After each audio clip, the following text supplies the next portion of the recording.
Yes, that's gotta be me in Minneapolis. I've got to make sure I got a jacket, some long johns. It's gonna be a long 2 days, Friday and Saturday in Minneapolis for sure. And it was a great go home show for Full Gear. Continue to put those comments in the live chat.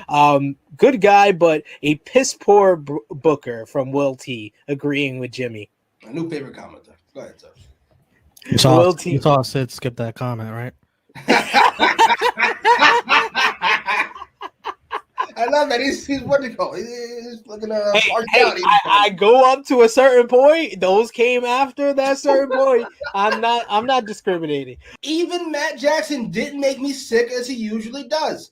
He came across as a douche, but properly so, and kind of appropriately condescending. Like, this is my friend's nerd friend. That's how he came across. Can I just say though, Nick Jackson was absolutely fabulous. Of course, he's been Caw! And then he stares at the camera as everybody walks off. Nick Jackson's fantastic. Eddie was the least willing to go forward because he had a plan of his own. I'm gonna walk this way. I'm gonna run back that way. Load him into a false sense of security. Let me just back up. Maybe they won't realize when I do this. Don Callis, who was wearing a fucking mask but still has fake facial hair on.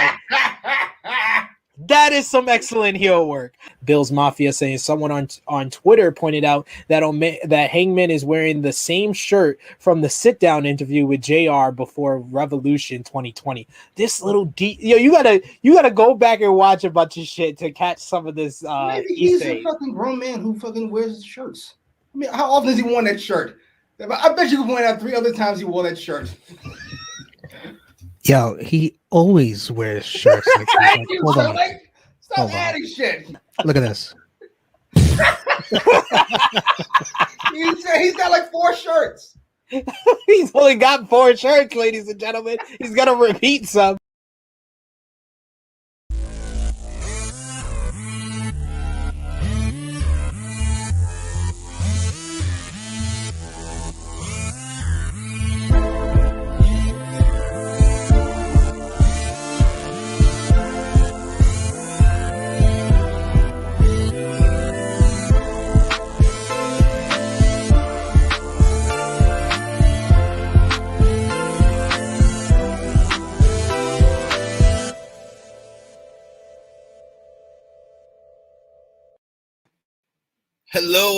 Hello. It is me, your True Hill Phenom SP3. We are live on the True Hill Heat YouTube, Facebook, and Twitter for episode, I believe this is 17, How to Hang Your Dragon. We are here to discuss AEW Dynamite from Wednesday night, as well as AEW Rampage from Friday, coming off of the heels of a highly successful, financially and critically acclaimed-wise pay-per-view named AEW Full Gear 2021 in Minneapolis, Minnesota. I was there live to witness Hangman Page defeat Kenny Omega to become the new AEW World Champion, and we're here to discuss the week that was from All Elite Wrestling. AEWramble is the place to be on the True Hill Heat YouTube channel, where myself and the guys on the couch that don't like wrestling, we review AEW each and every week. I know each and every one of you are wondering, where's the guys on the couch that don't like wrestling? They probably don't like wrestling so much this week, they didn't even decide to show up. No, fair not. Jimmy Macram is on his way. He told me he was running late at about 12 p.m. Eastern time, so had to say, okay, just jump on whenever you're ready. I'll get them nice and warmed up and ready to go, and then you can jump on in and just splash a whole bucket of cold water on that and tell me how Tony Khan is a horrible booker. But I am here for all of you. True Hill Heat YouTube channel is an interactive YouTube channel, so jump on aboard. Don't be afraid to let us know your thoughts, your opinions, what you thought of this week's episode of AEW Dynamite from Wednesday night, November 17th.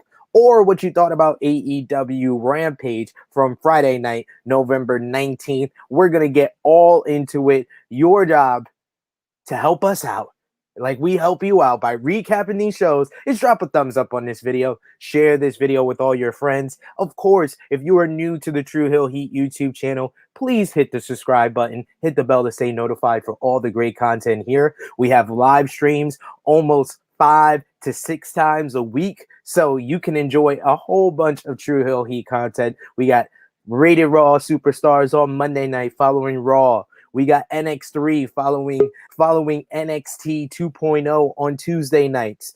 On Wednesdays, we have usually Dark Power. He's been a little preempted, but we will be dropping the new episode of Dark Power tomorrow. And then right here tonight, 8 p.m. Eastern Time, True Hill Heat YouTube channel. You guys can watch along Survivor Series with the good old boy, Chris G. You're a marijuana enthusiast. He'll be watching Survivor Series 2021 from the Barclays Center live here on the True Hill Heat YouTube channel, so you can watch along with him. Let's have some fun watching Survivor Series. And look, I went through all the plugs telling you to like, comment, share, subscribe, put your comments, your thoughts on AEW Dynamite and Rampage in the live chat. If you want to help out the True Hill Heat YouTube channel, send a super chat donation. We will make sure we highlight your comment. And I did all of that in time for one half of the guys on the couch who don't like wrestling to join us. It is Jimmy Macram. Jimmy, what's going on?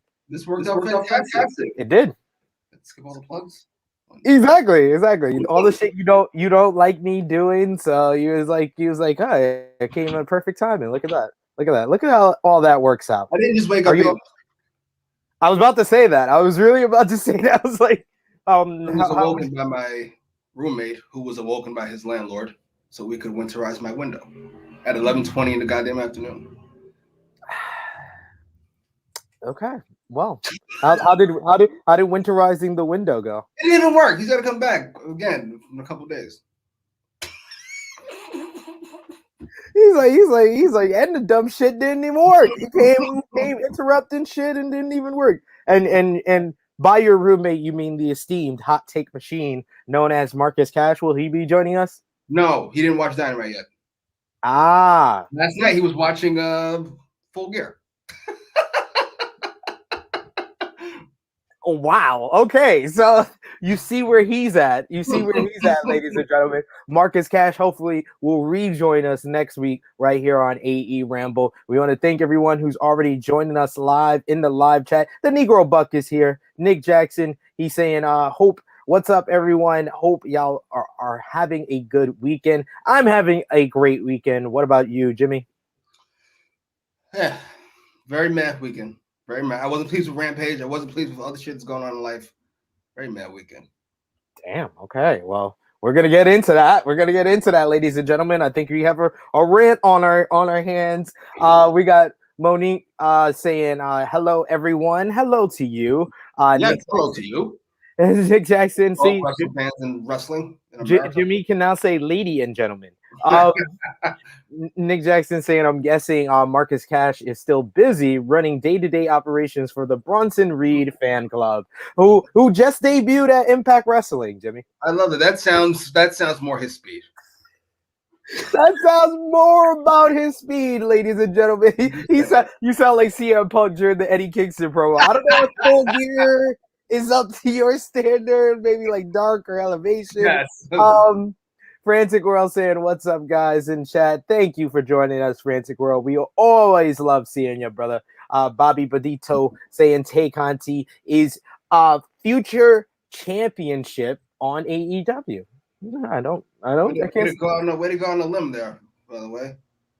MJF is the greatest. It's the greatest heel, greatest talker right now. But yes, let's talk about AEW Dynamite once again. Let us know your thoughts about both shows in the live chat, super chat donations. We'll make sure we highlight your comment on screen and interact a little bit. But let's start off with AEW Dynamite from November 17th, 2021.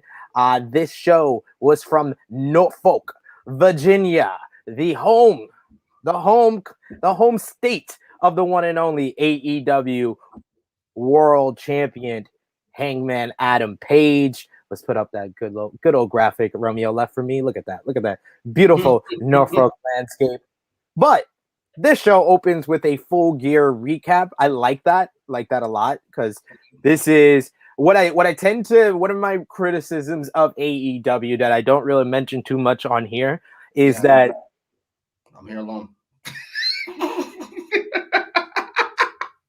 One of my main criticisms of AEW is that a casual fan who's never watched AEW before, they have to know a lot of information to enjoy the show. They can't just turn on the show and get into it.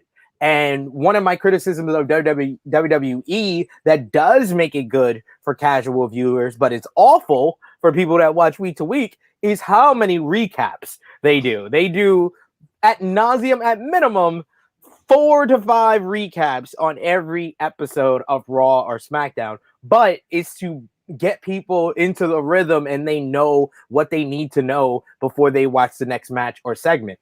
AEW did a good job on this episode of covering the main things that happen at Full Gear and having some type of follow-up and get us on the path to the next destination. And we started right off the bat from after the recap with the Elite in the back. Kenny Omega is rather sad. He hasn't watched the match with Hangman Page back, which I don't think a lot of people have been highlighting how big of a statement that is. It's like a passing statement, but when you think about it, it's huge. But he knows he has some things to fix. Omega wants them to hold down the fort, hold the fort down.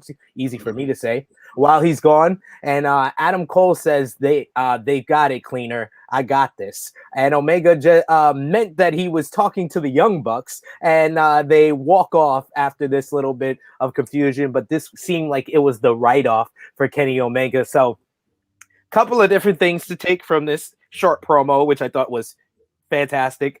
Kenny Omega, he seems like we are about to see a new path to the babyface side of Kenny Omega, because he seems rather humbled by his loss at against Hangman Page at Full Gear. 2 was the line that he said he hasn't watched the match back, so he doesn't know the Young Bucks nodded in approval to Hangman Page, which I think is key. As I said, not a lot of people are highlighting that he's going to be gone for a couple of months now. Is he going to watch the match back? Is he not? Is he going to come back and still not know? It's like a lot of different things there. And then, of course, the interaction between Omega and Cole. What did you think about this segment here? Adam Cole, while he is overrated by all of you, he is growing on me infinitely with every segment. His complete obliviousness to the way things work is hilarious. He was so confident when he said, "Don't worry, we got this, Cleaner." It's like, I wasn't talking to you even a little bit. Beat it. We're not equals. You're a subordinate. Like, me and these guys are EVPs. Me and these guys created this company. What are you like? How am I telling you to hold it down? You've been here for a cup of coffee. You're right. I just got back. Him not watching the match, I do find it interesting. Unfortunately, I don't want Omega versus anybody involved in this segment ever, because if I got any of them, I would have to get Matt Jackson. And I'm not here for that. However, I wouldn't mind a Kenny face run at this point, especially with Dragon doing what he did. If we're going to get the inverse of that, I'd be completely okay with that. I'm completely okay with that. Speaking of which, perfect segue there, Jimmy. The Dark Order is in the ring, and here is Hangman Page, who is wearing a Virginia is for Lovers shirt. Huge hometown pop for the Hangman. Fans start chanting, "You deserve it." And Page shuts them down and says, "I'm going to stop you right there. I didn't deserve it. I freaking earned it." Page says he doesn't usually come out here and talk, but since he's the world champion, he's going to do whatever he wants. He's still just a man with a boss, and that boss is the fans to answer to. And the title means a lot of responsibility, and now his responsibility is Bryan Danielson, and here comes Danielson to interrupt. Danielson is here to say one thing, he says, and that's congratulations. He's excited for the match, but he says he's a bit disappointed that it isn't Kenny Omega standing across the ring from him. Paige says it's not Omega because he beat Omega at Full Gear, and he did it in less than 30 minutes. Danielson isn't here to start anything, but he's here for some wrestling instead of flapping his gums. When he won the world title at the blasphemous word WrestleMania, he wrestled the very next night. He said the fans aren't thrilled, and the fans here, aren't thrilled at all with him name dropping WrestleMania. And Danielson responds and says that he isn't surprised that Virginia doesn't appreciate hard work. Danielson is here in his gear while Paige is in his cowboy boots and whatever that vest is. Paige says we might not have the match here in Virginia, but we can have a fight. The two guys will go head to head with each other. The Dark Order breaks that up, and Danielson mocks Paige for hiding behind his friends, and that leads to Paige knocking him over, and then a pull apart between the two men. My God, I have never, Jimmy, other than probably Hulk Hogan for like a 2-year period, really, I've never seen an all-time babyface like that turn into an all-time heel. Like, this is the closest to ROH Bryan Danielson that we discovered together 15 years ago that I have seen from this man. And I loved the Planet Champion in WWE. I loved even the anger management stuff when he went from yes to no. But that's all gimmicks. This is just Bryan Danielson knowing that he's the best in the world and being a smug son of a bitch about it. Jimmy, what did you think? I thoroughly enjoyed it, but I know it's only been 17 minutes. Say 7 minutes for me. I got to start on Tony Khan already. Already we have to start. I'm going to tell you why. You know what would have made this segment even better? If I had the slightest belief that this match could happen, but I didn't, because like a dope, we already admitted that we're getting Danielson versus Evil Uno already. So I know we're not getting Dragon versus anybody else. What's that about? Am I wrong? No, he could have changed the match. How about we just not announce it? Fucking dope. But this segment was great. Ironically, even if they weren't in Virginia, I feel like we might have had an issue if Dragon tried to play babyface with Hangman. I don't get how he's so over, but he is so over. Easily the most over babyface on the roster. Yeah. I'd say more than Punk. We know he's more than Moxley because they booed Moxley when he was against him in the ladder match. I'm here for heel Dragon. I felt that this was coming. It came a lot faster than I thought it was going to come. And that's what she said. And I would be okay with the win over Miro now, since we're getting. Does this feel like this should have been Moxley, and that's why Dragon's heel at the moment? I want 100%. Like, I think that the Moxley was leaning more towards heel. He would have beat Danielson at Full Gear, and then basically completed probably his transition here in the Danielson spot. So, I mean, Danielson, I feel like part of me feels like he's just a heel for this feud, and that he could turn right back to being a face by shaking Hangman's hand at the end of their title match. But he was so damn good in this fucking segment. I want him to verse all the baby faces now. Have him have feuds with Darby Allin. Have him have a feud with Jungle Boy, Sammy Guevara. Like, this is the Danielson that I think AEW needs. I think that CM Punk has some legs on his babyface run because he was away for 7 years. But Bryan Danielson main evented WrestleMania this year. Like, if anyone can take the WWE stench, even though he's not a WWE guy, and I will never view him as a WWE guy, he has the stench of WWE because he was in the main event of WrestleMania, because he was in a feud with Roman Reigns this year, that he can use that and be a top heel here. I'm not against that at all. And I gotta be honest. I have to be honest. I know we can't put the belt on Dragon. I know we can't. But if we did, I'm not complaining. That's what I'm saying. I wouldn't be opposed to it. He should go around calling it a secondary championship.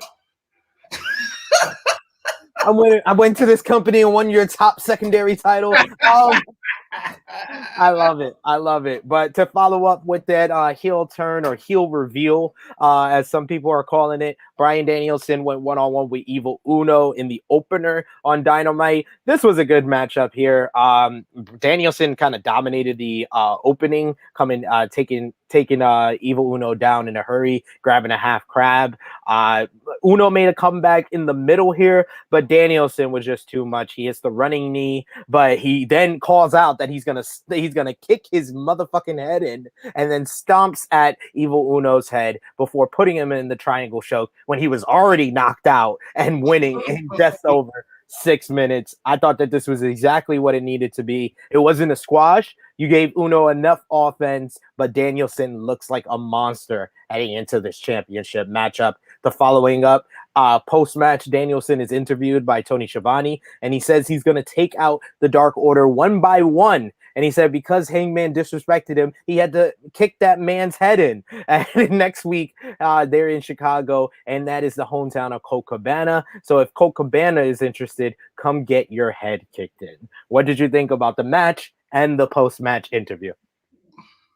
Match was what it's supposed to be. I'm assuming Dragon told him doing that stupid nonsense you usually do, like doing the referee foot thing, because that wasn't in there. I was very pleased. I don't know why he downplays the I have till 5 ref now. I thought it was just because he was babyface, but you're a heel now. We can play it up. Do it.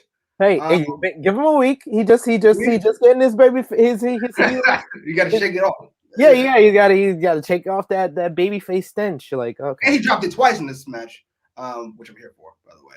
I do it after every move. Just I have till 5 always. Until 5, referee. Ref. You should. That'd be nice. I thoroughly enjoyed him stomping in what's called face, but only if it's.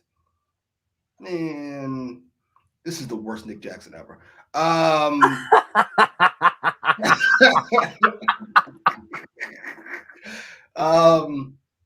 think if it doesn't lead to any like actual repercussions, I don't like it as much. Like these guys have got to go out for at least a little bit. At least a little bit. A week off here, a week off there. We're getting our heads stomped into the canvas. We do some type of concussion protocol. I know we don't care about Matt Hardy or Lance Archer, but we should do something for the people. Getting their head kicked in. Just a thought. My Jesus. Did you just say you don't care about Matt Hardy? Oh geez, that was funny. We got a couple of comments here. Nick Jackson saying all he had to say was WrestleMania, instant heel turn. Monique with a prediction here saying Adam Page going heel and joining the Elite. Monique Russo. She turned the top babyface heel. Yeah. Frantic World saying Adam Page should have said this is AEW, not WWE. That would have got him heat though. So Nick Jackson saying, so y'all see this match happening at Winter is Coming? I hope not. I want this match to get a long build. I want him to go through multiple members of the Dark Order. Because the week before, I believe 2 weeks before Winter is Coming is the hometown of John Silver in Long Island. So he could be. Oh my God, that should be the big one. He should put him out. He should put him out for a little bit. Like I don't know. Silver versus Danielson. Oh my God, great match. Everybody loves Silver. He's the favorite member of the Dark Order. Yeah, it's not part of it. Yeah, put him out. Go 15 minutes and then put him out of business. I love it. We got Marcus saying, do you guys think the Briscoe brothers will join the tag team division in AEW? No. You don't think so? Why not? They don't move at quite that speed. I can see GCW. I just can't see them. I don't think they fucks with many people like that at all. At all. If they could wrestle alone, they would. Like, they just seem like those type of guys. They used to wrestle in their chicken coop. Yeah, I can see that. Well, they were backstage at AEW this week, so. Well, they pissed off, but they did already. No, they were a part of the whole ROH. ROH released all their talent. Yeah, so, and then what? Tony Khan's like, yeah, I would like to talk to you guys. And then he talked for a minute, and they went, ugh, who is this? Fucking nerd, as they speak with no teeth in their mouth. I'm done with you. I love the Briscoes, but they're fucking most rednecky motherfuckers I've ever seen. Jesus. Rednecky motherfucker. Next up, we had MJF. He talks about being covered in Darby Allin's shame, not his face paint. He has destroyed every wrestler who thinks he can do nothing but talk. Yeah, his knee is banged up, but he got every one of your little mark chants and then won anyway. He has the best right hand in wrestling, and now everyone has to admit it. Another week, another fabulous MJF promo, and this was just part one. What did you think? MJF to me is so much better than, first of all the other pillars, obviously. Sorry, you're all great, but come on. And more importantly, I know we've got some stuff with him coming up, but this Hangman run might not last as long as it should. It don't feel like it. It's time. He's so ready. He's so ready. He's ready now. He was probably ready a month ago, but he's definitely ready now. Give him the belt. He's fantastic. I like how they didn't waste any time. Like Moxley didn't say he was coming for Jericho the moment Jericho won the title. It literally the MJF on the first Dynamite after Hangman won the title. He's like, he's going to take that horse to the freaking glue farm, but we'll get into that. Next we look at Eddie Kingston versus CM Punk, with Kingston walking away from the post-match handshake. Kingston is about to get an interview backstage, but Daniel Garcia and 2.0 are interrupt to say they are tired of all the losses for Kingston, that he lost for everybody. He said that he lost, Daniel Garcia says he lost it, lasted longer against Punk, and 2.0 called Garcia their son, which Kingston isn't cool with. And he personally takes that offensive. And a fight is proposed with them gone. Kingston complains about never being able to cut one damn promo, and then in the most hilarious way possible says that he's going to catering. What did you think about the Eddie Kingston 2.0 and Daniel Garcia promo? Speaking of great promos, the only person you can compare with MJF is right here. Yes. It was fantastic. It worked. Eddie Kingston works so realistic with CM Punk, and then he can work with some complete goofballs like 2.0. By the way, I popped because I thoroughly enjoyed 2.0. I can't tell you exactly why, outside of the fact that they're ridiculous. And Eddie Kingston's amazing. And being from New York, him taking offense at son, just, let another these grown men call you son. Like, he was so. He was like, I know where you're from. I know you're from. You're from Buffalo. I know you're from. Like, Eddie's a kingpin on the street, so he just knows where the people are from. He probably knows his parents. A piece of garbage. I'm here for it. I'm here for it.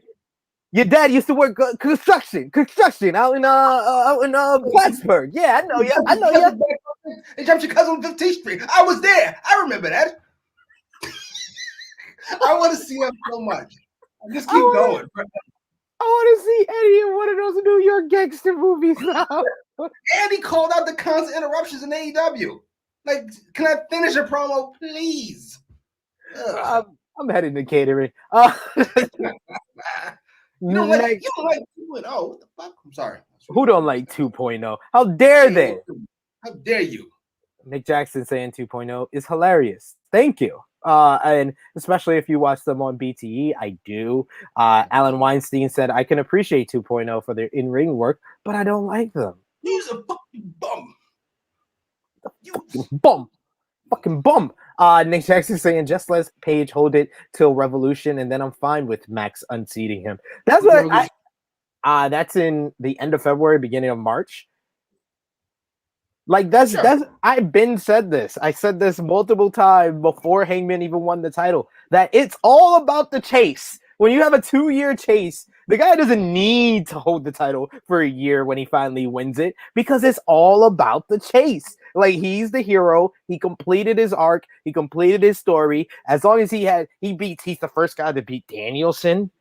Then he could beat like someone like a Miro or an Andrade, and then loses it to Max at Revolution. That's a good title reign. That's about 3-4 months, you accomplish a great goal. He's gonna have an awesome match with Danielson if that's his first fucking challenger. So he's gonna have a great match under his legacy as champion. It does not need to get to be long, and especially after we saw on this show, I am even more firmly into our booking plan, Jimmy, of MJF versus CM Punk all out in Chicago for the AEW World Championship. So Max has to win the title at Revolution. So in case they want to make the change there, he has a nice run himself. But next we have Butcher and the Blade versus Tomohiro Ishii making his AEW debut, and Orange Cassidy of Chaos. This one was simple. This was a showcase for Ishii. We had all the Ishii favorites. We had no selling the forearms and walking forward, which I always love from my man Ishii. Him and Butcher had some fantastic exchanges with one another. I just want to see them in a singles match after watching this match here. Stuff breaks down, huh? Right. Absolutely. Stuff breaks down on the outside. Orange Cassidy does a dive, taking out Matt Hardy and the Butcher. And then in the ring, Tomohiro Ishii hits a hell of a clothesline and then the vertical drop brainbuster to get the win for Chaos in just over 11 minutes. I'm not into the Cassidy versus Hardy and Pals feud anymore, but Tomohiro Ishii, I am into, so I like this. What did you think? I think this was what it was. I'm so over. Jim Cornette was over it 2 years ago. Cash got over it about 6 months ago. I'm over Orange Cassidy now. I reached my breaking point. I got no more left. I'm sorry. Matt Hardy is broken for me. Broken, ironically. I just can't. I don't have it anymore. I do not. I don't care about any of this except the Butcher, who needs his own run of some kind. Maybe this is a contender to the TNT Championship. How dare you? You just letting poor Orange down. Orange needs us. Does he? Damn it! What do you? Maybe enough money. Take a break. Yeah, break. I mean, break something. Go leave. What's going on, Alan Weinstein? I love it. We got a couple of new people in the chat as well. Jose Angel Lamas Rodriguez. That's a lot of names. He's in the chat. I'm sorry. Go ahead. Alejandro. He says hi. We got Iceman 1181 saying I could see Hangman turning heel and eventually in a bid not to lose the title, slowly corrupting Dark Order. I swear, a lot of y'all want to turn the top babyface of this company. Why is this always a thing? Why does this every time we get a great babyface, people have just been so stuck in the WWE way of thinking, which if someone becomes too good of a babyface and too cheered, gotta turn them heel. Turn them heel. Like it's like what? No, we just do things to make him further cheered. Like see. Exactly. Frantic World said Eddie is so good at promos. Yes, indeed. Negro Buck, Nick Jackson, what a super chat donation. Ooh. Thank you, good brother. I appreciate that. Saying let's remember that Hangman is only 30. He'll definitely hold the title again. You know what we can do? Ready? I might fuck with the MJF stuff, but AEW has a couple problems. Since we're booking now, let's book. They have a couple problems. Nobody believes there's gonna be a 2-time champion until it actually happens. Therefore, all those title matches involving former champions ain't gonna work.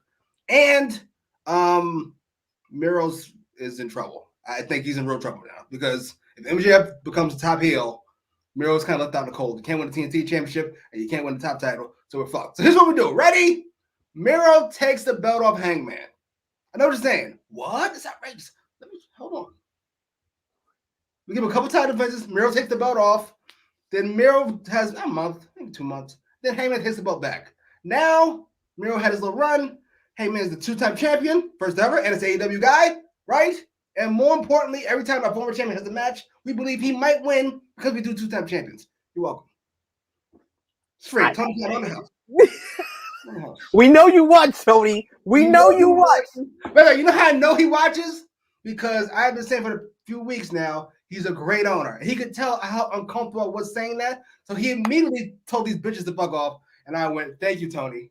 I appreciate it. I can stop saying that forever. Thank God. Oh my goodness! Only Jimmy. Only Jimmy. EBB is with us today, Jimmy. Hey. EBB says MJF versus Punk in Chicago for the title is too good to turn down, though. So I take back my fuck. Okay. But yes, I like the Ishii stuff, but yeah, the Hardy and Orange Cassidy needs to end. Next, we had Andrade El Idolo with FTR. He brags about beating Cody Rhodes and Pac clean.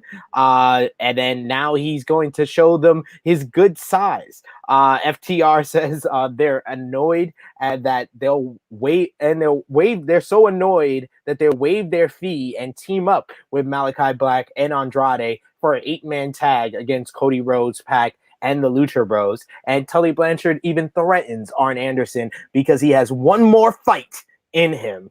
Right after that, there was another vignette and a backstage promo, a recap to Tay Conti versus Britt Baker match at Full Gear. Britt Baker then on in a backstage promo says she can't wait to see Jamie Hayter destroy Thunder Rosa and make her not a thing, and says that they don't say Thunder Rosa around these parts. Jimmy, what did you think about the promo from FTR and Andrade and then from Britt? Andrade misses Chavo so bad. I'm just telling you, it is what it is. That gimmick is missing something without Chavo. It just is. FTR was fine, but they don't really go together. They're fine as mercenaries, but I don't want to hear them talk all together. As for Britt, first of all, the Thunder Rosa push that we're starting to get now, you can feel it bubbling. This is about to happen with Go Big and Thunder Rosa. And I apologize, Brother Jackson. You get it. Oh, one more thing. This Jamie Hayter thing of her not saying DMD, which she's never said, by the way. Yeah. I hope this is not leading to something. I just feel it's part of her character. Oh, fuck Val. Oh, but back to back. You can't win. You can't please everybody. Never forget it. I just think it's part of her character. She doesn't say it. She's a heavy. She's a very good-looking heavy, too good-looking almost. But as long as we keep this Goat Baker Thunder Rosa thing going, even in the background, you said the first TBS show. I think you said. I'm not mad. I'm not mad at all. I think they should be at Revolution, Thunder Rosa versus Britt Baker, inside a steel cage in the main event. Oh, at Revolution, the main event. The main event. But don't you have Hangman losing the belt at Revolution? You don't end. You know AEW loves their babyface moment. You don't end the show with MJF winning the title. He's gonna get heat. You do it in like the middle of the show, so one match will suffer right after, and then they'll have another match right after to kind of pick it back up, and then finally the main event they're there for. You know what? I don't hate the middle of the show because I think we'd all be thinking, well, Hangman's going to retain. We're not doing a title change in the middle of the show. It'd be, oh my God, I think I love that. This is a fantasy booking hour over here. I'm here it really is. This is the fantasy booking episode of AEWramble. Next, we had the TBS title tournament quarterfinals. It was Nyla Rose going one-on-one with Hikaru Shida, one of the more memorable rivalries of the women's division since the start of AEW. Nyla Rose was at her best, honestly. She was working her ass off in this one, and so was Hikaru Shida. The fans were so into this at the start, but then they immediately got into this in a big way. Nyla Rose with a senton off the apron into a chair. You had Vicky Guerrero get involved, but she was eventually taken out. Serena Deeb gets involved and trips up Hikaru Shida on her bad knee that she worked over after their last match. Rhodes adds the top rope knee drop to the back for 2, but Shida pulls her into a triangle choke. That's broken up with a power bomb, but Shida raises the knee to block a backsplash. Shida misses something off the top rope, though, and then Nyla transitions into a stretch muffler for the tap out victory, and the crowd in Norfolk was fucking shocked. Like they said, "Oh, like that." That was a great reaction from the fans and a really good matchup here. What did you think, Jimmy? I was shocked by how good this match was. Their second match was, a mess. But the first match was pretty good. I think this one might have been even better than that. This is definitely Nyla's best match with Vicky in her corner. She had a couple good matches during the tournament, but Vicky wasn't there for some reason. Yeah. So, yeah, this is her best one. I like the deep interference. I even like that it didn't lead directly to the finish. It played the finish because it hurt the knee, but I like that it wasn't boom, boom. And now we get more deep in Sheeta. First of all, yes.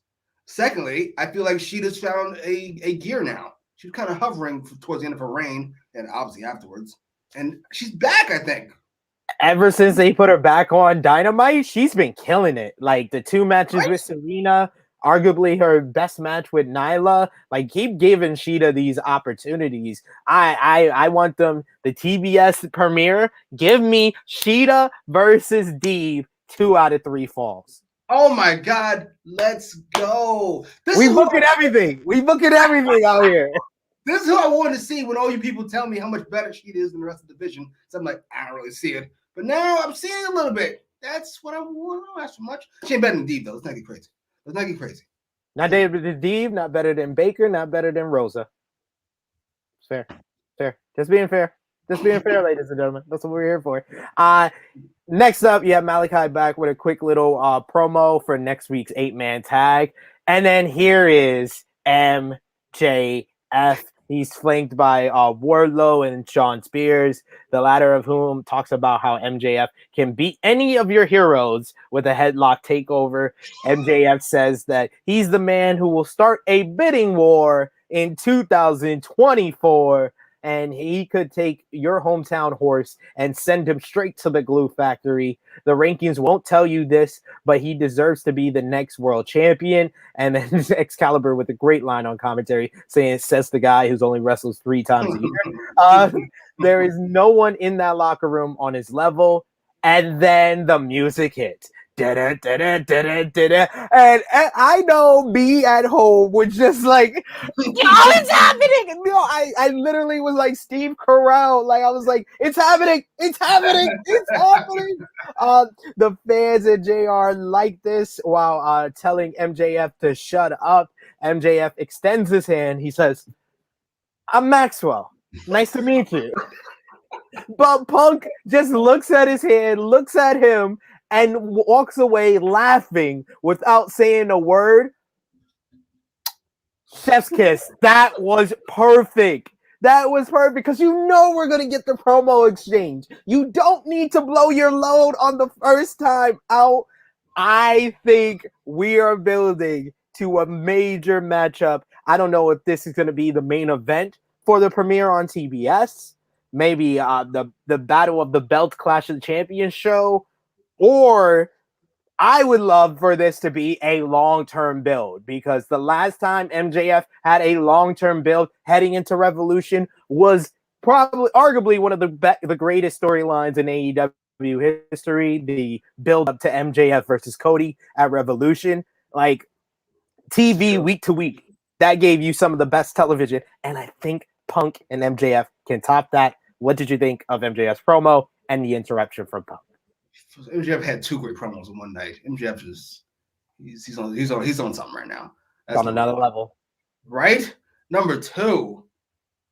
First of all, Punk's music hit. I lose my shit.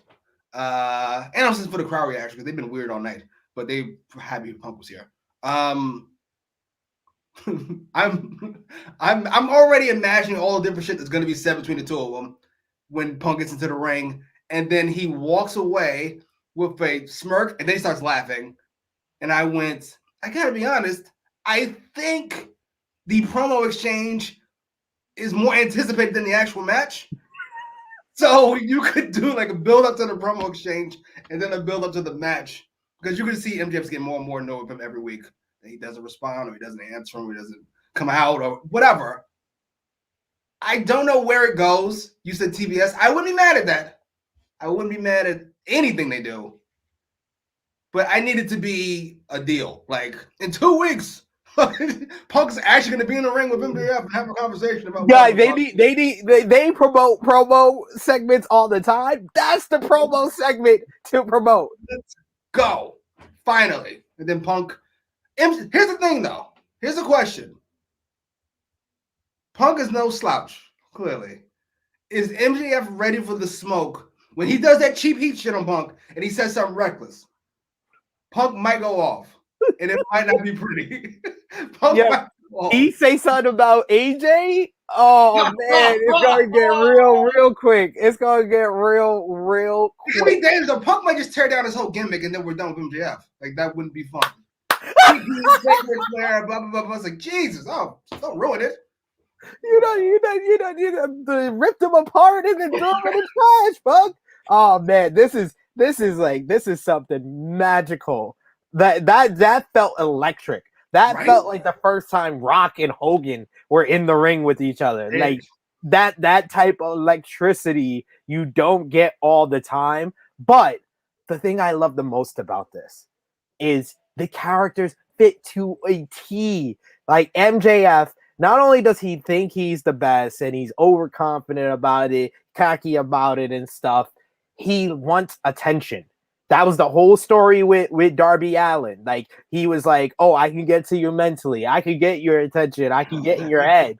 That was the whole thing with him. So this is a natural progression that he now faces Punk, and Punk doesn't give him the attention that he desires, and it pisses him off. But it also fits into the CM Punk story, because what did Eddie Kingston say? Eddie Kingston said, you're a narcissistic son of a bitch, and I'm the only one that sees it or that will say it about you. So Punk, of course, he's against Eddie, and you saw the face that he had when the fans turned against him in that match. So now Punk knows, though, that he could still be himself and go to MJF, and he will be the hero. So he's fitting into his character at the same time. Like, we are building two electric characters. And you know the first meeting is only the first part of the story. So we have a promo to look forward to, the first match to look forward to, but you know the first match is going to lead to an even bigger match because of how AEW has booked a lot of their stories and stuff. So it's just awesome. There's so much things to get out of this one. And let's not forget, on that goofy card Tony Khan had, he had Punk versus Wardlow. Yeah. So I'm curious to see how Wardlow plays into this. We know Wardlow and MJF is coming at some point. They can go so many places. I wouldn't be mad at Punk beating MJF and then fucking Wardlow beating Punk and then MJF is jealous of fucking Wardlow. I'm here for all the shit gonna happen. Ooh, I didn't even think of that. That's a Wardlow beats and Punk and MJF's jealous of him. That's just awesome. We got a couple of comments to go through here. We got Negro Buck Nick Jackson saying that's a great idea, Sid. If they close the show with MJF winning the belt, it'll be anarchy. That's to say the least, yeah. Frantic World said Tony said that Baker versus Thunder Rosa is going to happen next year. Han? Why is he spoiling his own program? Oh my! I hate him so much. What was that Jericho podcast where he blamed Jericho for the Matt Hardy teleportation thing? That was when it started, and it has built ever since. Your hatred for Tony is a little uncomfortable. I'm just gonna be honest. I think I'm speaking for every single fan watching AEWramble. It's a little uncomfortable. I can't go great anymore because he hates women, but he's a good owner. And he's not a bad booker. I over exaggerate, obviously. What's in between? I admit it. What's in between average and bad? Subpar, mediocre. Mediocre. He's a mediocre booker and a good owner with some character flaws. Clearly, fair. Bayless Mafia STF says, I have never seen a chair explode like that. I agree. Oh, the Nyla Rose, yeah. Jesus. I am officially renting space in Jimmy's head. What? All right. Oh, this is one that said that was bad booking. Well, me and Nick Jackson disagree with you, sir. Beat it. EBB saying Nyla has great chemistry with all the Joshis. A fantastic match. Sheeta D3 is going to be fantastic. Give that and Brian and Hangman on the same show. Oh my God, let's go. You know what? Yes. That'd be TV show of the year in my Marcus8915 says, I think a safe bet is that Jade Cargill will win the title. We'll get into that when we get to Jade's matchup on Rampage. But this was that match was the first time that I thought someone else could win besides Jade. Same. Like, I started to feel like maybe we're starting to realize she's not exactly ready for that just yet. That's yeah, exactly. Bill's Mafia saying Sheeta's self-imposed exile must have paid off. She is killing it. I 100% agree with you there. Bill's Mafia STF saying that sounded like Lita's theme. You were singing punk music. Marcus 8915 says Sheeta versus Deep Iron Woman match. I'll be here for that as well. Roxy saying best response to MJF. Yeah, that's how you get in his head. Nick Jackson saying good. That was the perfect way to build this. The promos are gonna be so fucking spicy. Bill's Mafia STF saying MJF is definitely bringing up Cabana 100%. Oh boy. Certainly. He'll bring up that. He'll probably bring up a veiled shot to John Cena. Getting fired on your wedding day. Yeah, not main eventing WrestleMania ever. There's a whole bunch of stuff MJF's gonna bring up. It's like an open season. I love it. And Marcus 8915 saying in their promo exchange, if MJF mentions AJ Lee, I will lose my shit. Absolutely. Frantic World saying CM Punk look at MJF and walk out of the ring was fire. And Roxy saying I've never seen you guys so damn happy. Punk will do that, goddammit. I'm ready. Let's go. Nick Jackson says he's got a hate boner for Tony Khan.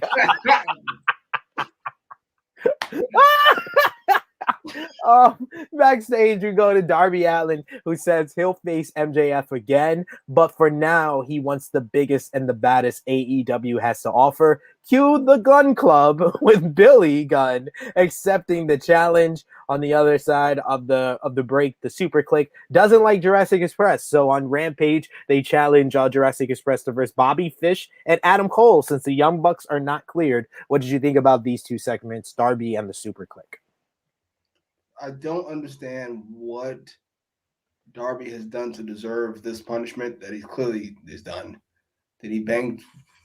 What did he do? What did Darby do? I don't. The Gun Club is this the listen? I've already established that entertainment-wise, Nick Jackson, white Nick Jackson, his heel turn is the most effective heel turn ever for me, entertainment-wise. From a -12 to a 9.5. Goat Baker, however, is obviously the best heel turn ever because she's the GOAT. And she was, yeah. Is this the least effective heel turn ever? The Gun Club? Just nothing happened. They turned heel, and that was the end of it. And now they're back somehow. And facing Darby? What did Darby do? Who did he piss off? I don't understand. I'm so confused and not pleased. A lot of confusion. What about the Super Click? I want to be in the moment, but I can't help but think what happened on Rampage. Why are we spinning our wheels here? Like we're trying to either do something or move on. Poor Bobby Fish. I understand that for sure as well. Next up, we had a tag team match: The Acclaimed versus Dante Martin and Leo Rush. Of course, we got to talk about Matt Caster's rap beforehand. Talking about Leo Rush probably retiring about 47 more times. Great stuff. Great stuff. This was a really good matchup. Once again, I love Max Caster for his pre-match raps. But my God, what happened to Anthony Bowen? When did Anthony Bowen say, I'm just about to show out and show y'all motherfuckers why this is a tag team? He's the talker. The same Lazarus pit. Yeah, he's the talker. I'm the worker, and I'm out here working, whether it be Jungle Boy, whether it be Bryan Danielson. He's like, I'm working my ass off to prove that I deserve to be here, and he's been doing the damn thing. This was another fun matchup with Leo Rush and Dante Martin getting the victory after Dante Martin's double springboard moonsault, which is now called the nosedive, followed by Leo Rush with his frog splash called Rush Hour. What did you think about this one? Once again, Leo Rush and Dante Martin deliver in a tag team match. It's called the nosedive? Yes. We sat on it that long, and that's what we came up with? Awful name. Yeah, it's awful. The match was really good. I thoroughly enjoyed that match. I thoroughly enjoyed Dante and Leo Rush together. And Bowens, to me, might be, if there's like some type of most improved player award, he should be in consideration for it. He has been fantastic. I don't know what he can do on his own because he can't talk. He has charisma. If Max was his manager, I don't know, do something. do something. Maybe a TNT challenger, not a win, but I wouldn't be mad at that. I never thought about that. Max as his manager? I'm here to help. Max can't wrestle. I mean, he can wrestle, but that's what it is. Do we want to see him wrestle? Is the question. he's a great talker. He can rap for days. He's always very creative. But do we want to see him wrestle? Let's really ask that question, ladies and gentlemen. What's your thoughts in the live chat? Let us know. Do you really want to see Max Caster wrestle, or do you want him to be the manager for Anthony Bowens, who has been proven week after week that he is a very competent professional wrestler? Post-match here, you had Team Taz for another sales pitch to Martin. They think Martin could be a heck of an addition to their team, and saying no might be a bad idea, but they're going to give him time to think about it because they are celebrating the 1-year anniversary of Powerhouse Hobbs joining Team Taz. What did you think about that post-match promo there? Firstly, we're going to assume Starks is hurt again because they are limiting the amount that he wrestles due to that neck. I don't like that at all. That feels like Kawhi's knees or whatever the fuck. It's just gonna get worse for the rest of your life. Basically, yeah, they are load management. Yeah, load management. Yeah. Oh, I don't see that at all. Sorry. Starks is fantastic, by the way. I like that him and Taz now split microphone duty because greatest Taz is Starks is right there with them, but he's pretty good too. And I like this newfound intensity from Starks. He's not as goofy talking about turtles and stuff. He was like, look at me. Like, oh, okay. Even Leo Rush was shocked. All right. I'm here for it. Let's go. I don't know what happens afterwards. I assume it's a tag team match, but I need Hobbs and company to up the card. I don't care why. I'll tell you why, because they're great. But if you want to do it because they earned it, or you want to do it because of affirmative action, whatever you prefer, but up the card. Hobbs and Starks up the card. Just take us along. Jesus. Oh man. He's like affirmative action? Maybe. But look at this. EBB with a great comment here saying, fuck it. Leo, Dante versus Lucha Bros, Sheeb Deeb, and Brian Hagman on the same damn show. Oh my God. Ray Phoenix and Dante? I can't even imagine. That'd be ridiculous. That's going to be called All Elite Busting a Nut because that's a lot. So what the goddamn show there? Backstage, Christian Cage and Jurassic Express accept the challenge for Adam Cole and Bobby Fish for Rampage. We get a video on Red Velvet and Jade Cargill's match for the TBS Women's Championship Tournament. We hear what's next on Rampage and Dynamite, and the Lucha Bros are ready for next week's 8-man tag. And then we have our main event of the evening, following up from his debut at AEW Full Gear. It is Jay Lethal making his AEW in-ring debut against the one, the only Sammy Guevara, the TNT champion. This one turned into an absolute banger, like midway through. Like the first half of the match, just solid wrestling and stuff. And then after the break, they just went full throttle. The story was simple. It was about Sammy's injured ribs from the Minneapolis street fight at Full Gear. He did a crazy swanton off the top ropes to the floor through a table at ringside at one point, where the doctor and the referee wanted to stop the match, call it off, but Sammy fought through, showing his determination, showing his underdog ability. He fought back. He went on a flurry late in the matchup, hitting a knee to the head, hitting a couple of big moves, and then finally he hit the GTH for the victory to retain the TNT Championship.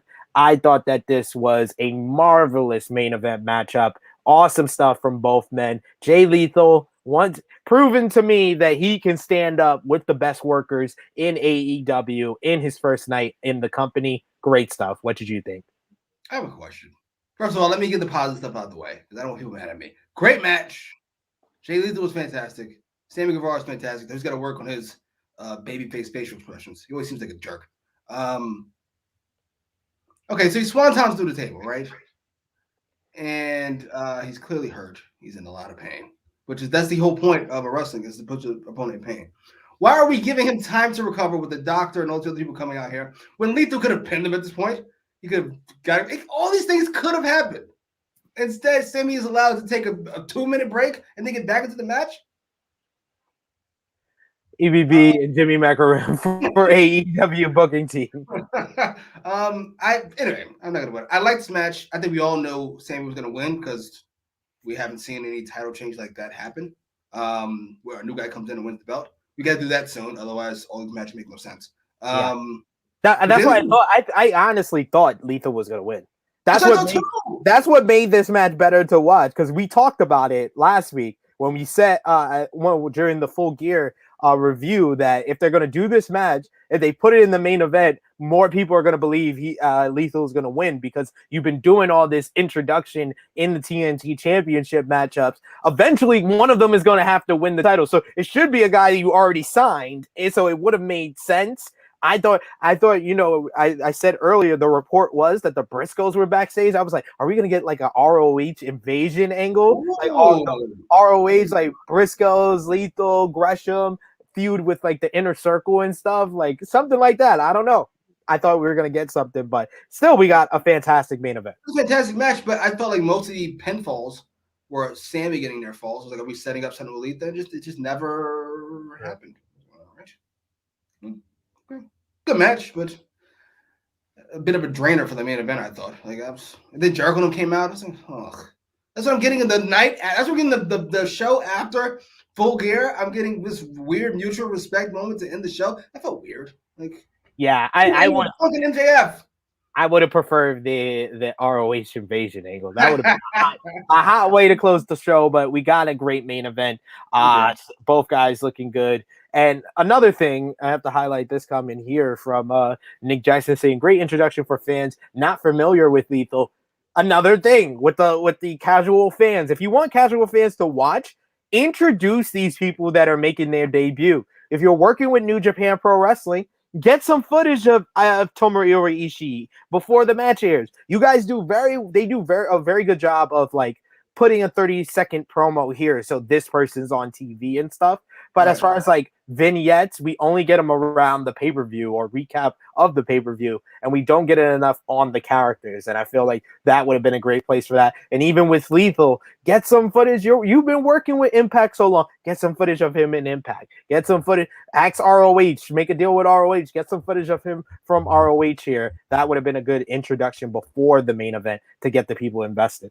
Agreed. I'm not entirely sure about AEW structure, but who would be in charge of that? Anthony Khan.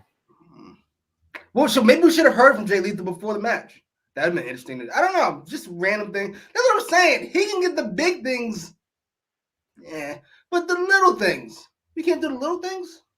Yes, see, senor. Especially with this new thing he has, where his hair's long, he wears glasses all the time. He just wants to be kicked down the street.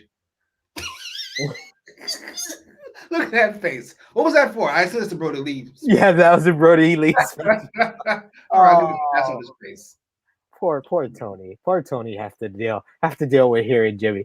But we move from Dynamite to Rampage. We gotta wrap things up with the MVP, LVP match of the night for Dynamite before we get into Rampage. Let us know in the live chat who was your MVP, your LVP, your match of the night from Dynamite, and what you gave it out of 10. Jimmy, let's start off. Thumbs in the middle, thumbs up, or thumbs down for AEW Dynamite from November 17th, 2021 in 3, 2, 1. And what did you give it out of 10, Jimmy? 7.5. 7.5? That's slightly smaller than EBB giving it an 11 out of 10. Tony Khan loves you too, Jimmy. Hilarious. I'm gonna go with 8.5 out of 10. I thought that this was one of the better follow-ups to a pay-per-view that they did, as far as like wrapping things up, recapping what happened at the pay-per-view, and setting us in motion for what's next. We got to look forward to Bryan versus Hangman. We already talked about Sheeta and Deeb. We talked about Thunder Rosa and Britt Baker. We talked about MJF and CM Punk. So we have a lot of things that we are looking forward to, whether it be next month, the month after for the TBS premiere, and the Battle of the Belts show. So that's a lot of great things coming out of the show. And we got a big time main event. So I like the Sheeta Nyla Rose match. The main event was really good. I have to deduct points for Orange Cassidy. I have to deduct points for the Gun Club. and Tony Khan's lackluster booking. Fair enough. All right, so let's hear your match of the night, Jimmy.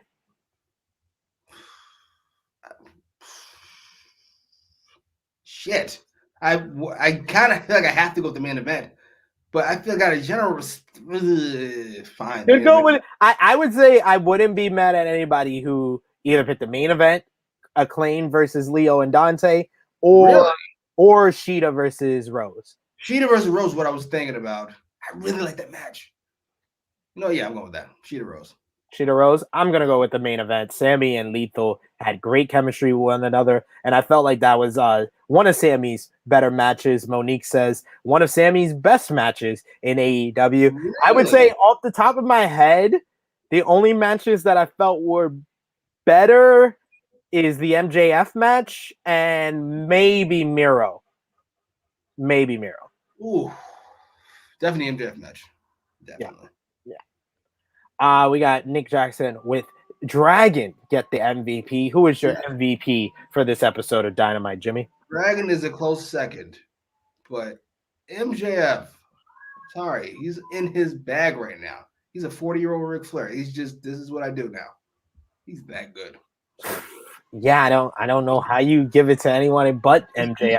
Two fantastic promos hitting it out the park, and that interaction with CM Punk, electric.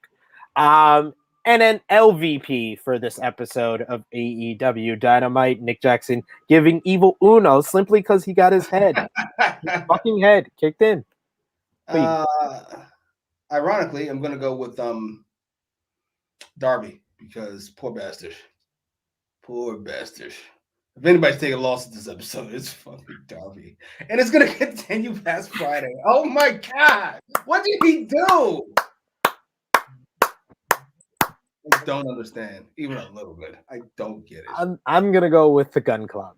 I'm just gonna go with the Gun Club because whenever they show up on screen, I'm just like, why are you here? And speaking of which, natural segue to AEW Rampage, also in Norfolk, Virginia, from this past Friday, November 19th, 2021.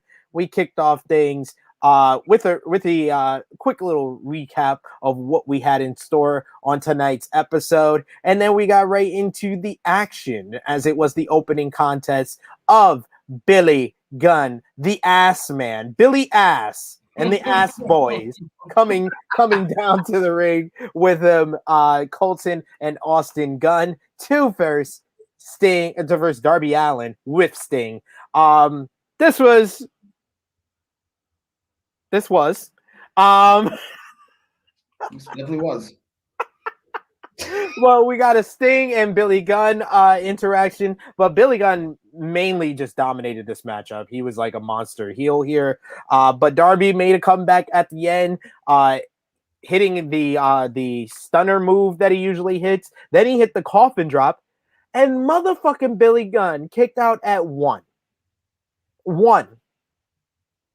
Darby Allin followed up with a second coffin drop to get the victory in just under 9 minutes.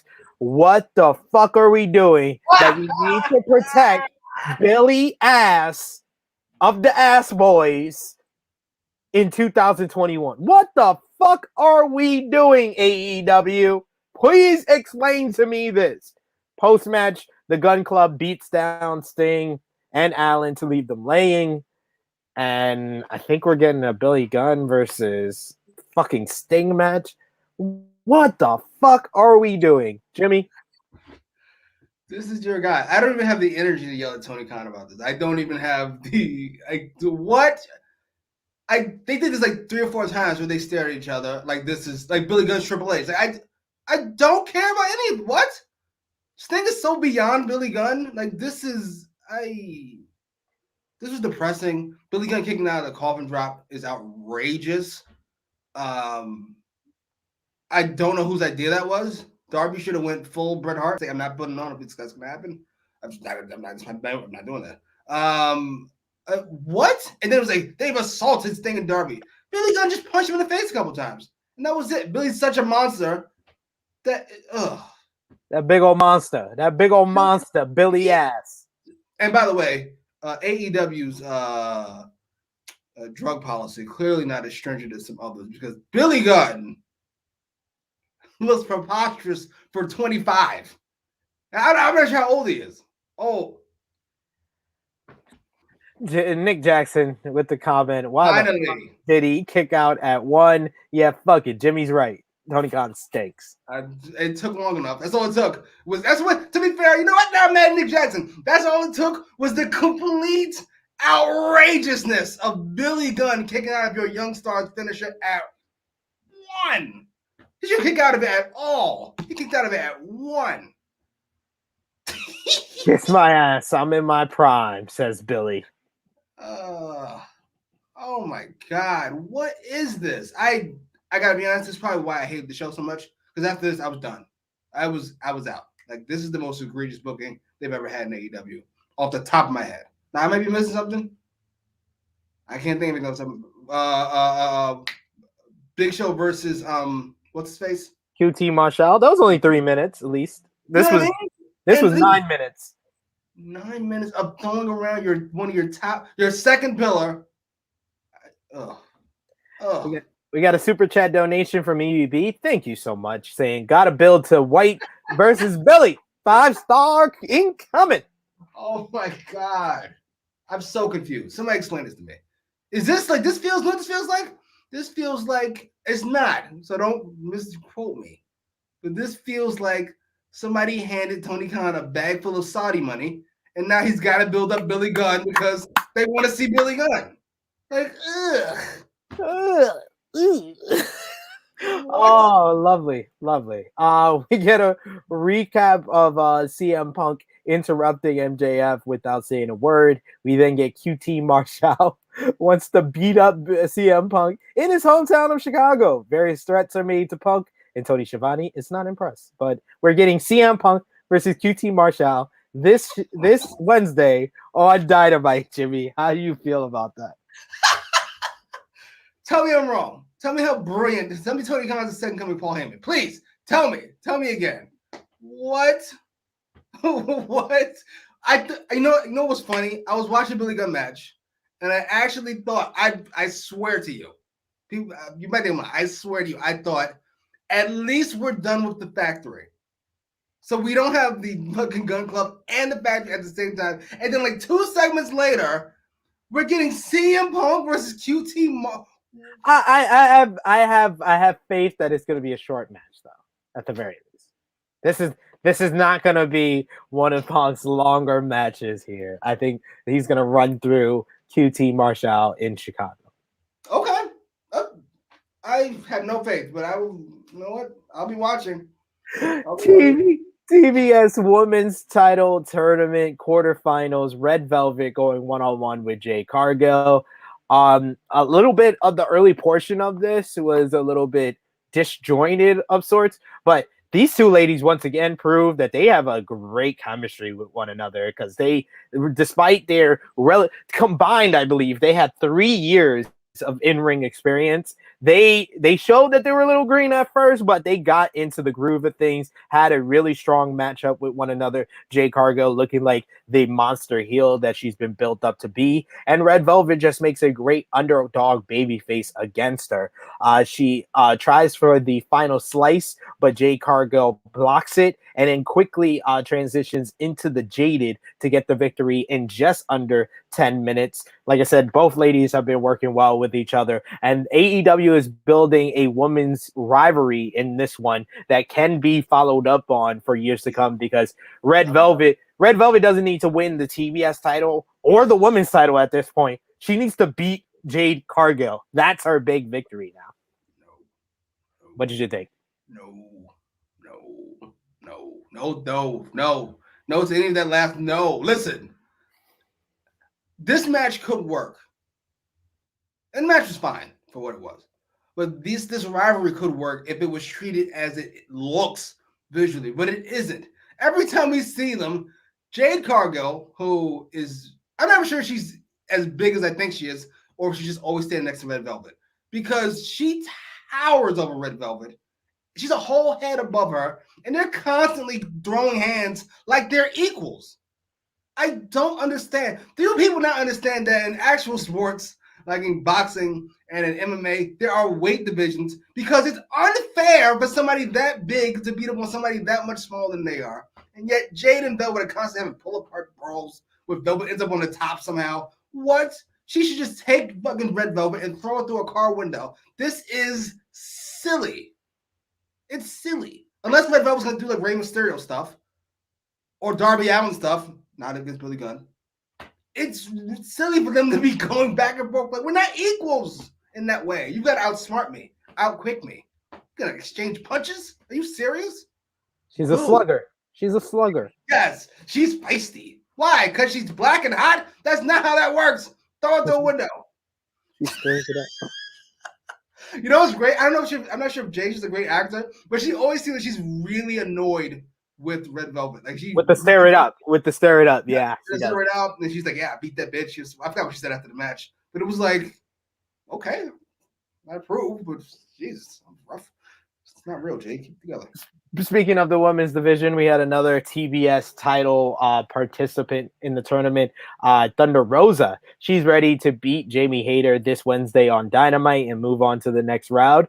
And then she starts just going off in Spanish. It was fucking great. I was like, I don't know what she said, but I felt it. I didn't understand it, but I felt it. That was exactly it. I was like, yeah, you tell him, goddammit. I assume it's good. She wants all the smoke. I'm so hyped for this match that may never happen because Tony Khan's an idiot. But I'm so ready for Britt Baker versus Thunder Rosa. I'm just so ready for it. I feel like the Rosa versus Hayter on Wednesday is gonna be a fucking banger. Right. Just for how Hayter sells Rosa's crossbody to the floor.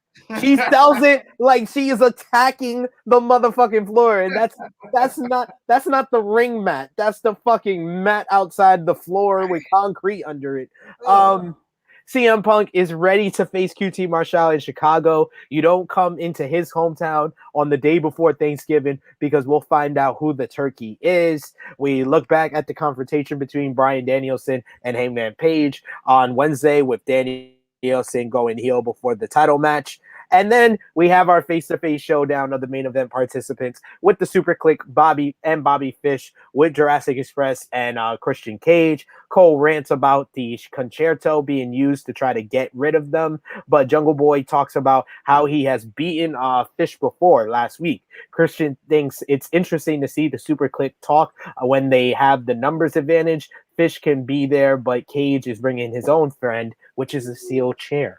So what did you think about this promo exchange as well as Punk's little promo? Punk, you deserve so much better, sir. I apologize on behalf of AEW and AEW fans everywhere. You did what you could. This is probably Punk's least inspiring promo, right? He just felt like he was kind of going through the babyface motions, as he should, because this is nonsense.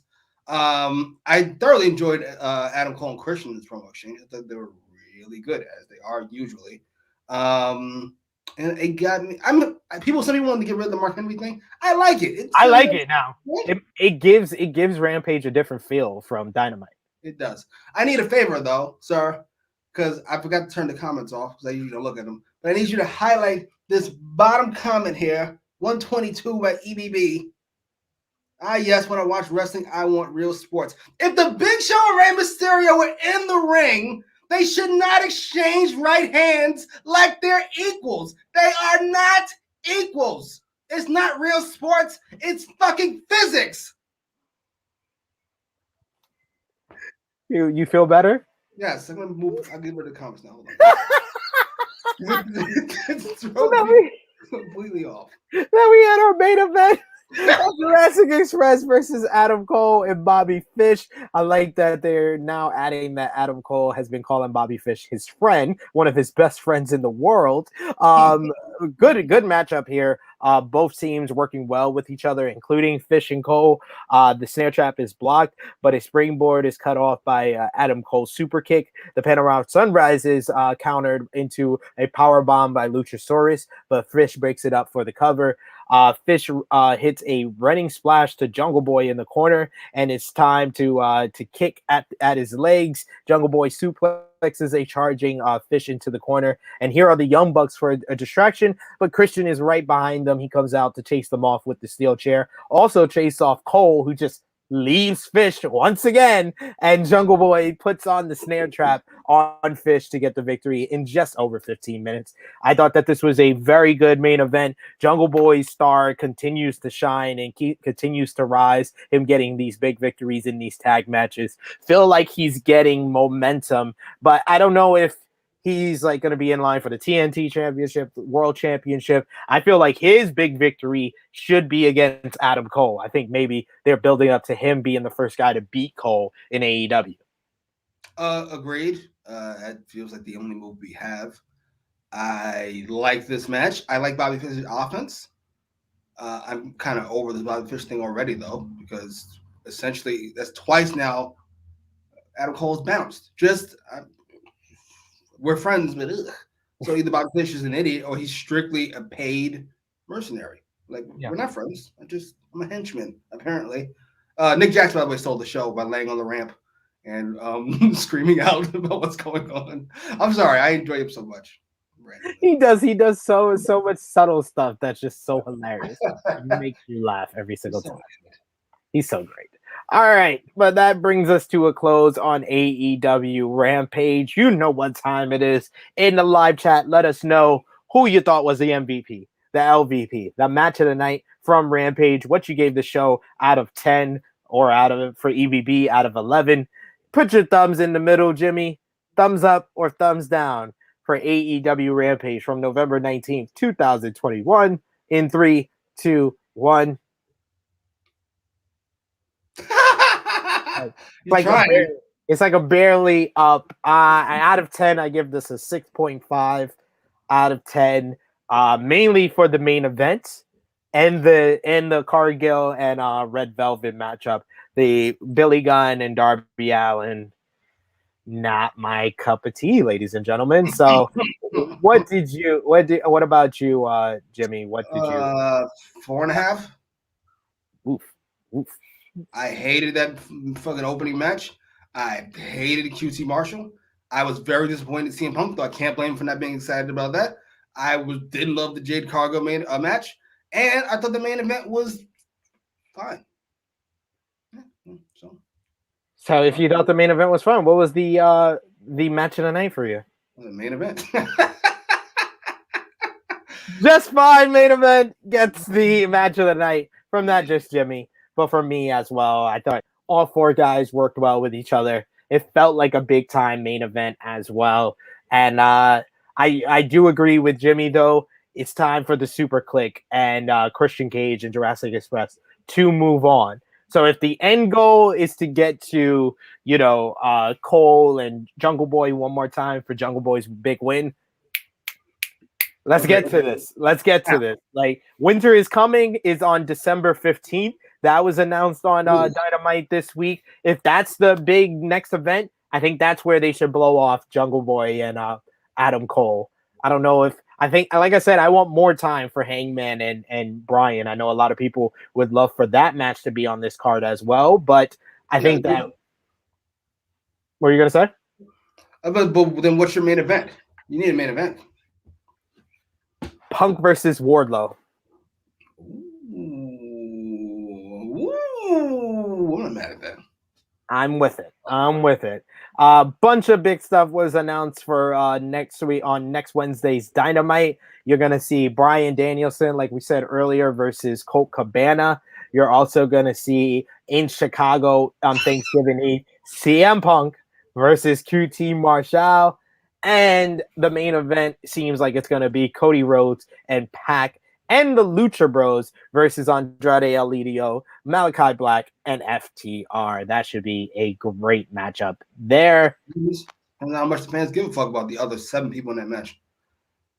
Good point. Who is your MVP for AEW Rampage this week? I gotta be honest. Part of me wants to give it to Nick Jackson, but I'm sorry. But unfortunately, Big Head Matt was in the way during the interview segment, so I didn't see much of Nick Jackson there. Adam Cole.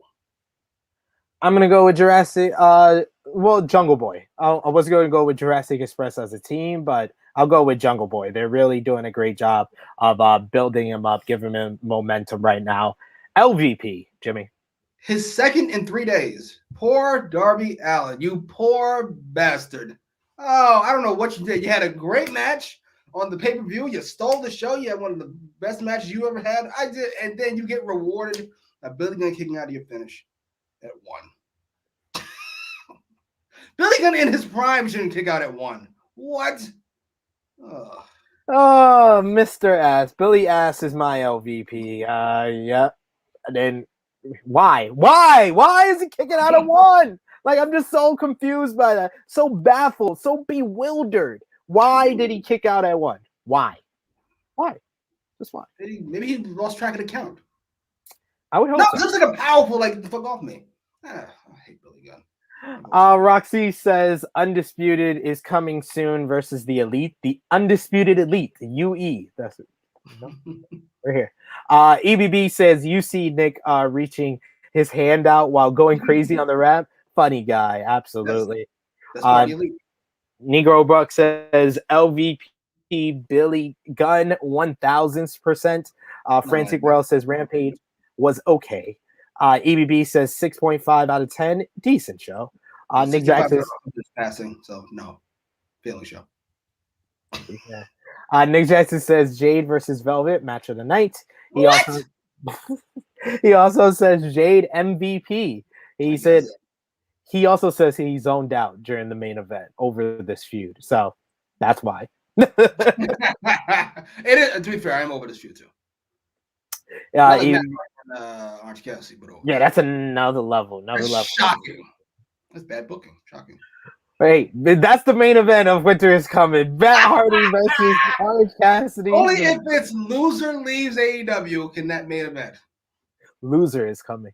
EBB, when you lose, you get the Gun Club. Yeah, that seems legit. Frantic World saying, good live stream, guys. See you on the next one. Thank you, as always. And EBB saying, Billy Gunn kicking out at 1 made me laugh. I love these motherfuckers because it's so stupid. It's just fun. Agreed. We should have John Silver beat Hangman for the belt because it's just fun. Fucking cares. Just having fun. Who cares? Make it happen. Who cares? That brings us to a close on our AEW Dynamite and Rampage review. AEWramble episode 17. How to Hang Your Dragon. Jimmy, please let the people know where they can find you on social media, your YouTube channel, and all that good stuff, sir. At Jimmy Macram on Twitter, on Instagram, on YouTube, where I talk nonsense about all types of stuff. Usually your bad takes. Not you in particular, but the people you tweet and their awful takes. Ugh. Me. You can find me on the Twitter machine at TrueHeelSP3. Definitely check out my Twitter page today. I've been posting pictures of my interviews for Sportskeeda Wrestling from yesterday at the WWE Survivor Series media junket. Got to speak to Queen Zelina, King Woods, Rhea